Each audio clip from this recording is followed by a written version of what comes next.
Hello guys, good morning, welcome back to another vlog. સવારના આમ તો 8 વાગી ગયા છે, 8 વાગ્યા છે, નાસ્તો થઈ ગયો છે અને વાડીએ વહી ગયા છે બધા. આમ તો વાડીએ થોડી ઘણી વસ્તુ લેવાની હતી અને ચક્કર મારવા માટે ગયા છે. મારા મોટા ભાઈ પિયુષને મારા બાપુજી ત્રણેય ગયા છે વાડીએ અને દીદીને બસ જવું છે એટલે અત્યારે બસ પાણી ભરવા આવી છું નીચે. પેલા પેક થાય છે, થોડીક વારમાં એ જવાના છે હવે. તો આજે એક પછી એક બધાય કાલે એક પછી એક મહેમાન બધા વહી ગયા. આજે દીદીની જશે અને બપોર પછી જવાનું છે અમારે. અને અમારા ભાઈ એવા છે સુરતથી, એ જશે 4-5 વાગ્યાની આઈ થિંક બસ છે એમાં. એટલે આજે અમારું આખું ફળિયું ખાલી, અમારું આખું ઘર ખાલી થઈ જશે. કેટલા દિવસથી આ બધા હતા, હમણાં અમારા દાદા એકલા થઈ જશે. અને એને અત્યારે છે ને કંઈક પારા બાંધવાનું કે ને એ ટાઈપનું કંઈક કામ હાલે છે અત્યારે. એને આવવું નથી રાજકોટ અમારી સાથે. હાલો આવજો. હા બાય બાય. અમારા બેન જામનગર જાય છે હવે.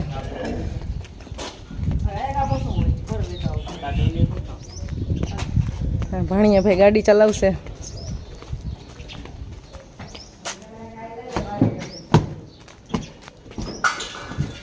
સવારના 8:30 વાગ્યા છે. 8:30 વાગ્યા ને કેટલો તડકો છે. બસ સ્ટેન્ડ ખાલી, અમારું કોઈ નથી અત્યારે. બસ સ્ટેન્ડ નહીં, આમ તો ચોક. આજે કેટલી બધી ગાડીઓ આવે છે. મહેમાન કેટલા બધા આવે છે બધાને ઘરે આજ. અને તમે વૈયા જાવ છો અમારા ઘરેથી. હવે અમે જઈને બધા વૈયા ગયા. હા, હવે બધા વહી ગયા. બધા વૈયા ગયા. અમે છેલ્લે છીએ.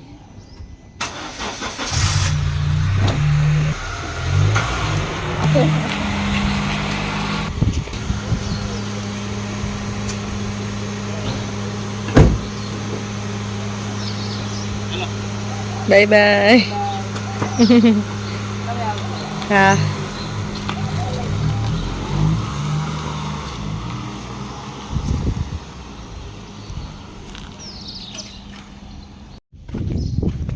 ક્યાં મોટા બા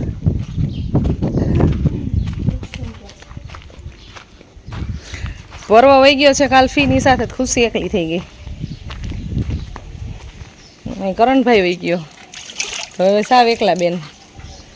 ખુશીને પોતા મારવાના છે, પછી મારે કપડાં વોશ કરવાના છે અને પછી રસોઈ બનાવશું. ચાલો.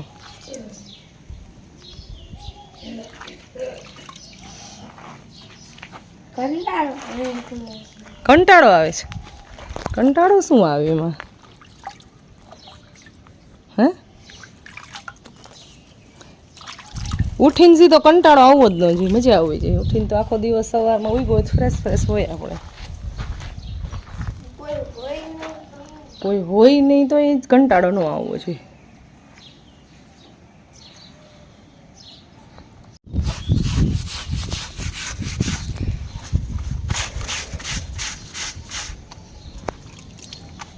અમે શું બોલીએ? તમે કંઈક બોલો તો અમે બોલીએ. પલક ની આંખમાં આવી. કોણ પલક? હે, ની આંખમાં આવી ગયું એવું લાગે. મોટા બા શું કરે? ખબર ના પડે. ઠીક, પાણી નાખે. કઈ વાંધો નહીં. તમે ધોવો, બધાના કપડાં ઉજરા કરો.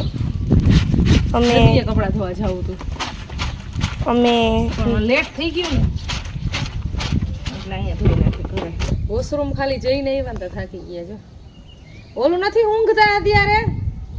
ઊંઘી તો ગઈ કેટલાક વાર, એક વાર વીગો તો ઉઈથી કઈ હવે લેવો જ હોય નહીં. હાલે કઈ જાય કઈ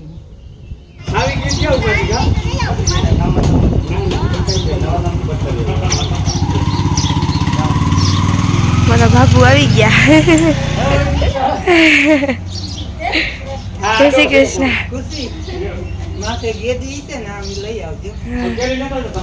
કામ કરીને ફ્રી થઈ ગયા, બધું કામ થઈ ગયું છે ને હવે 9:30 વાગી ગયા છે ને હવે નાસ્તો કરવો છે મારે ને ખુશીને. મારે છે ને સવારમાં આજ સવારથી છે ને થોડીક એવી તબિયત ખરાબ છે. ઓ માતાજી. તો સવારમાં બધાની સાથે નાસ્તો મેં નથી કર્યો, બાકી બધાય કરી લીધો હતો. તો હવે નાસ્તો કરવો છે. 9:30 થઈ ગયા, પછી ડાયરેક્ટ બનાવશું રસોઈ. હમણાં બધા 12 સાડા 12 થશે ને આવી જશે જમવાવાળા. તો ઘણા બધાને રસોઈ બનાવવાની છે એટલે થોડીક વહેલી ચાલુ કરી દઈશું. તો બીજું બહાર કંઈ વ્લોગ શૂટ કરવા નહીં જવાય, નહીં તો આજે છે ને અમારે થોડુંક બહારનું અમારા ગામનું આજે થોડુંક એવું તમને ઝલક બતાવી હતી, પણ અત્યારે હવે ટાઈમ નથી એટલે આજે હવે બસ હમણાં રસોઈ બનાવી નાખશું, પછી જમીને પછી આજે રાજકોટ જવાનું છે એટલે એના માટેના બેગ અમારા કપડાં અને બધા પેક કરવાના બાકી છે.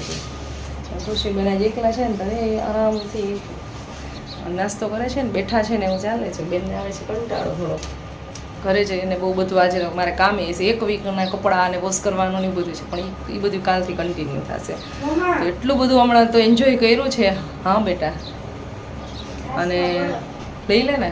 અને પછી સ્કૂલ બેગ બુક એ બધાની તૈયારી કરવાની છે. તો 1 વીક એમાં આવી જશે ને 1 વીકનું હવે વેકેશન છે, પછી વેકેશન ખુલી જશે. છાસનો બરફ જામી દો. ભાખરી ને છાસ ખવાય છે અત્યારથી.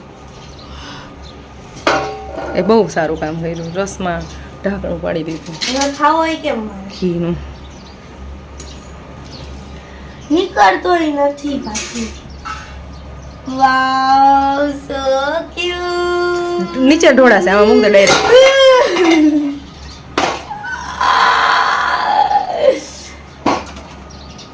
કામ જ વધારે. હેન્ડ વોશ કરીએ જા પેલા, વળતી નહીં ગઈ.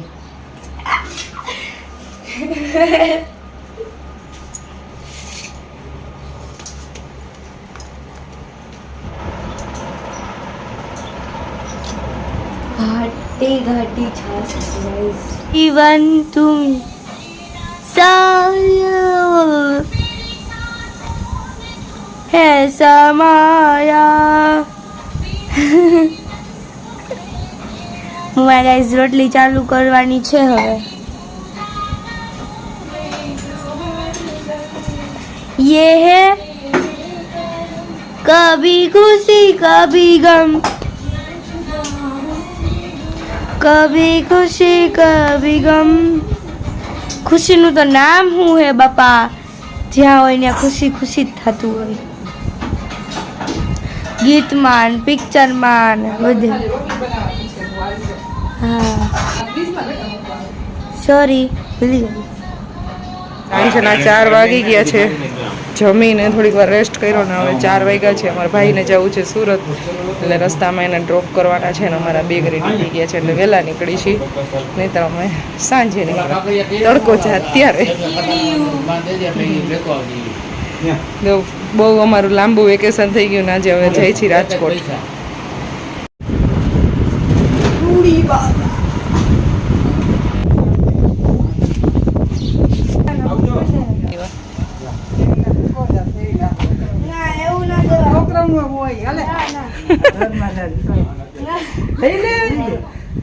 આવજો. તમે આવજો. અમે આવશું વેતે. આવજો મોટા બા. હા ઈ તો આવો નથી. આ બધું દુખે છે. આવજો. દાદર ઉતરીશ તું.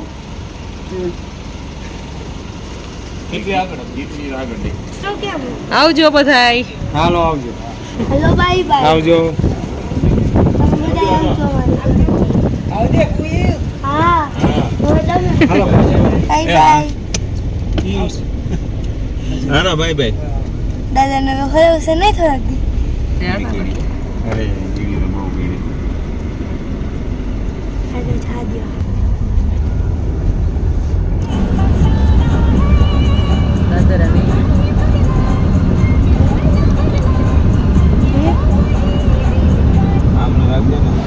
રોજમાં જવાના છે.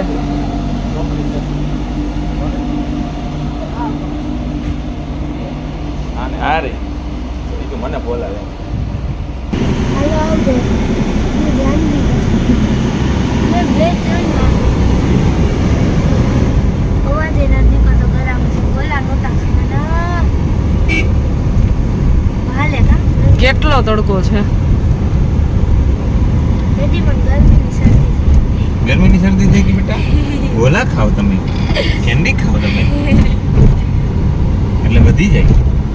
ના ઘટી જાય. અઠવાડિયું રોકાણા એમાં એટલા બધા કોલ્ડ ડ્રિંક્સ ને કેન્ડી બધું એટલું ખાધું ને તો હજી અવાજ બેસેલો આમ ખુલ્લો નથી થયો. મમ્માનો તો હજી નહીં ગરમીમાં આવું તમે ખાઓ ને એટલે તકલીફ પડે. ગરમી એટલી બધી થતી હોય ને એટલે ખવાય પીવી જેવું. હવે જાવું છે પર્વને તેડવા માટે. તો આ કહેતી હતી ને આ મારા ફુવાની દુકાન છે બંસીધર એગ્રો સેન્ટર. હવે ઘરે જઈ છે પર્વને લેવા માટે.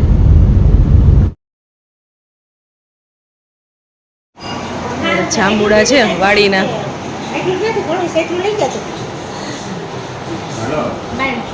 હાલો જય. ચા પાણી પીવાઈ ગયા, 5:30 વાગી ગયા, અડધી કલાક બેસી લીધું, હવે જવું છે. ના છે પૈડીશ.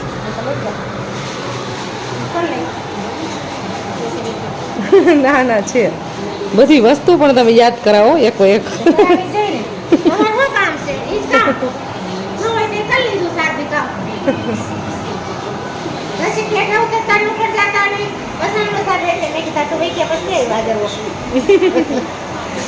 અમે માત્રાવડ અમારી વસ્તુ લેવાની થેલી તૈયાર થતી હોય ને માયા ખાઈએ શાકભાજીની થેલી. આવું છે તારે? આઈલ ને આવજો.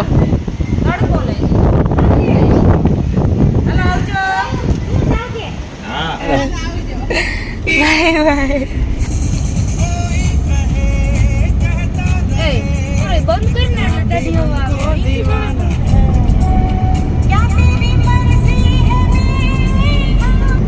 ઘરે પહોંચી ગયા, 6:30 વાગી ગયા. હા બેટા 6:30 નહીં, આમ તો 6:45 વાગી ગયા. ઘરે પહોંચી ગયા છીએ, નાહી ધોઈને ફ્રેશ થઈ ગયા અને આવીને બસ સાફ સફાઈનું કામ ચાલુ કરી દીધું છે. અહીંયા પરવાનું કામ છે, સૌરવ જોશી વ્લોગ જોવાનું. અહીંયા છે અમારા બેગ અને ખુશીબેન ઝાડુ મારે છે. અને થોડીક વારમાં મારે એડિટિંગમાં અત્યારે હું ફટાફટ કામ કરી લઉં અને પછી જમવાનું બનાવશું. એટલું બધું કામ છે ને, કપડાનો ઢગલો પડ્યો છે અંદર. તો સામે દેખાય આખો ઢગલો કપડાનો પડ્યો છે. કેરી વિથ મેગી. તો આપણું આ મેગી છે એ ડિનર છે કે સ્નેક્સ છે, શું છે? મેગી વિથ કેરી. અત્યારે તો ડિનર જ છે, પછી રાતે ભૂખ લાગે તો કંઈક બનાવી દેજો, કૃપા કરજો. સરસ મેગી બની છે, સૂકી મેગી. તમારે સૂપી મેગી ખાવી હતી? હે મસ્ત બની. આદુ, લસણ, મરચાં, ડુંગળી, ટામેટા. હા જેડી તમે પહેલા મેગી બનાવતા, હવે નથી બનાવતો. એવું બધું નાખીને બનાવી. ઈચ્છા નથી થતી, લખી આપણે બોલીએ એમાં તો આવે જ નહીં. તું બોલી સાંભળ્યું જ, પણ પરવાનો કાંઈ નહોતો જવાબ. એટલે રિવ્યુ દેતો એનું કાંઈ નહીં. ઈ કાંઈ નહીં. શું કહેવા માંગે કે મારો દીકરો? મારું કોમ્પ્લિમેન્ટ જાજુ છે મને જાજુ અમે nice very fantastic oh my God May nice ને વેરી ગુડ ને બહુ મસ્ત ને એટલું બોલી. એવું નહોતું, જેમાં હે ને પરવાની ખીચડી ખાવાની ઈચ્છા નહોતી ને એની મેગી ખાવાની ઈચ્છા હતી, અને બરાબર બઈની મેગી જ. એટલે મેં એને પર્સનલી પૂછ્યું કે પરવા કેવી લાગી એમ. મારું કોમ્પ્લિમેન્ટ નહોતું પહેલા હું ચીવડા ખાઈ લીધા છે. ખાઈ લીધા પછી આય માત્રાવણની કીડીઓ આવી. નાસ્તો થઈ ગયો છે અને હવે પરોભાઈને આવે છે. હું સુઈ જવાનો ટાઈમ થઈ ગયો છે ને તો ટીવી જોવે છે. 11 વાગી ગયા. તો ફાઇનલી અમે ઘરે પહોંચી ગયા છે. અમારું વેકેશન પૂરું થઈ ગયું છે અને હવે 10 દિવસ પછી સ્કૂલ ઓપન થઈ જશે. ત્યાં સુધીમાં બેગ, બુક અને શૂઝ ને સ્કૂલ ડ્રેસ ને એવું બધું અત્યારે કરવાનું હવે છે. આ એક વીક બધા એવા કામ રહેશે. બહુ મસ્ત એન્જોય કર્યું અમે વેકેશન. તમે કેવું એન્જોય કર્યું? કામ ધંધે જતા હોય અમે તો રોજ સવારમાં વહેલા ઉઠીને વહી જઈએ. માનસિક અહીંયા શાંતિ ફીલ થઈ. 10:30 વાગે નીંદર આવી જતી. તારું બક બક બક બક સાંભળવા ન મળતું. પેટ ભરીને સૂતો મેં. ફોન આવ્યો ગયા તો ટીવી જોતા ટીવી ચાલુ જ નથી. આવીને જમીન સુઈ જવાનું. સીધું 8 વાગે. આઈ હોપ તમને અમારા આખી વેકેશનની સિરીઝ પસંદ આવી હશે. વિડીયો પસંદ આવે તો વિડીયોને લાઈક, શેર અને સબસ્ક્રાઈબ કરી દેજો. જલ્દી મળશું નેક્સ્ટ વિડીયોમાં. Bye bye.